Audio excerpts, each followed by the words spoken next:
No. Linda, to the people of Thurrock, why are you standing as a candidate for a police commissioner? Right. First and foremost, because I was very concerned about politics being part of this election.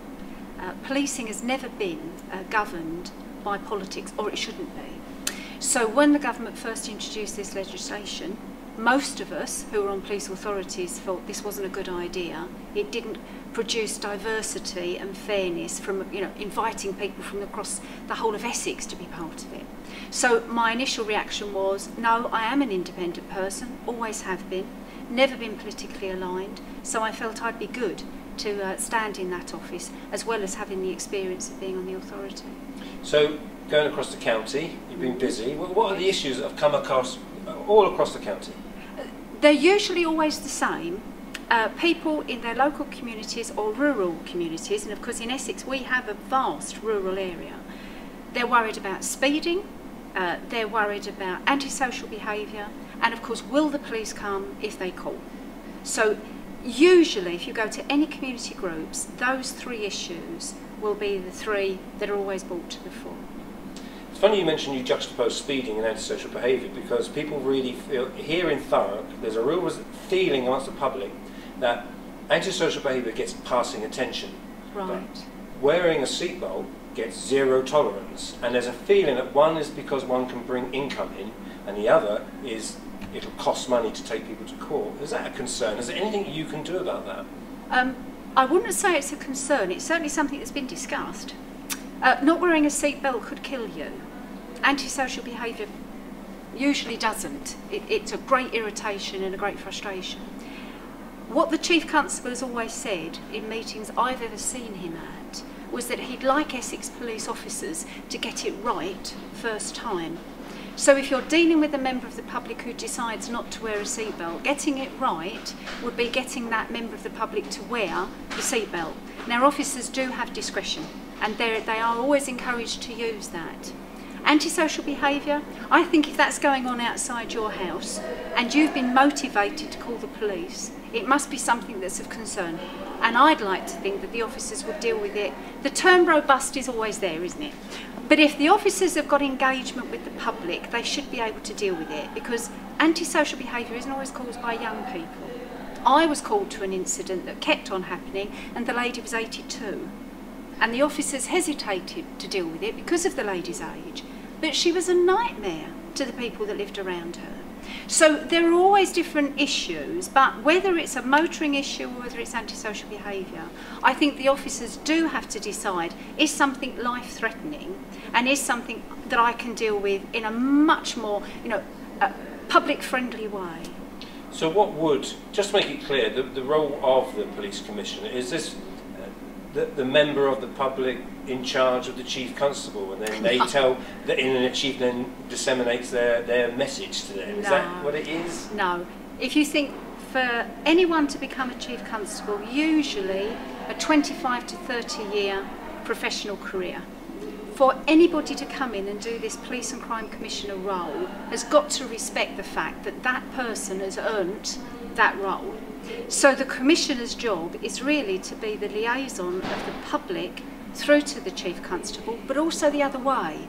And I think one of the biggest concerns that the public have had so far is not being informed about policing. The public don't understand at the moment about these budgetary cuts and why that means less police officers. So they keep saying, but we want more officers on the beat. And don't all of us. But it costs money to put officers on the beat. So if we have a government cut that takes £42 million out of the Essex Police budget, that means that's going to be the amount of police officers there are and the amount of staff that there are. So the role of the Commissioner, certainly to have conversations with the Chief Constable on such a regular basis. But he or she is not the enemy of the Commissioner, nor more than it is the public. So it's about whether there's going to be a working relationship, isn't it, to improve policing for the people of Essex. But this is a done deal, isn't it? This is, a major blue county. There's a Conservative candidate. He's going to win, isn't he? Well, my view is, in doing my canvassing, and even before, there seems to be a lack of appetite for politics in policing.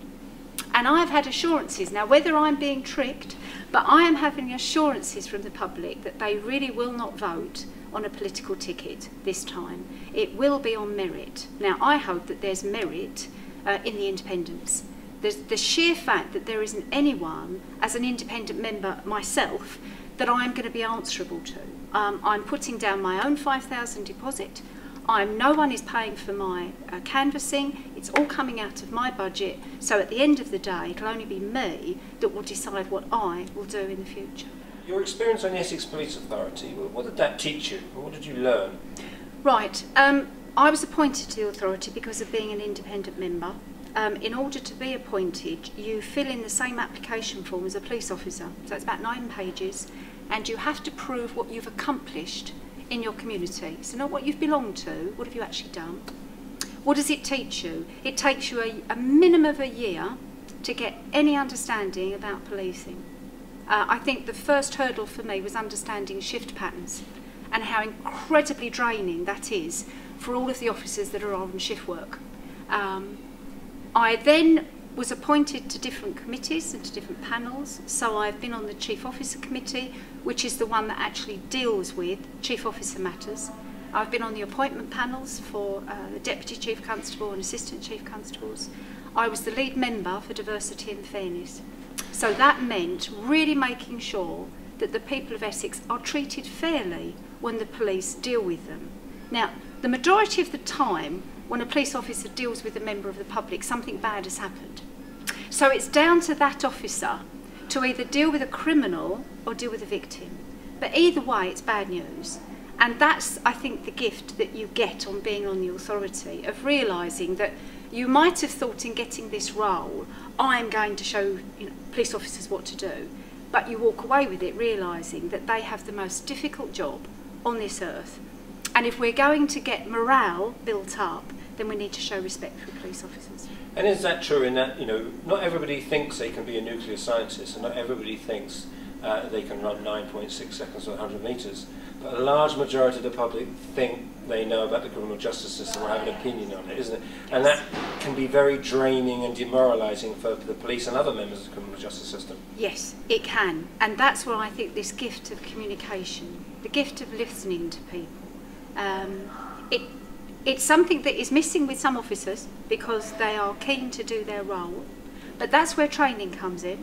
The training package that now Essex Police will give to anyone, whether they're a special or whether they're a warranted officer, is there to make sure that the public get the best deal.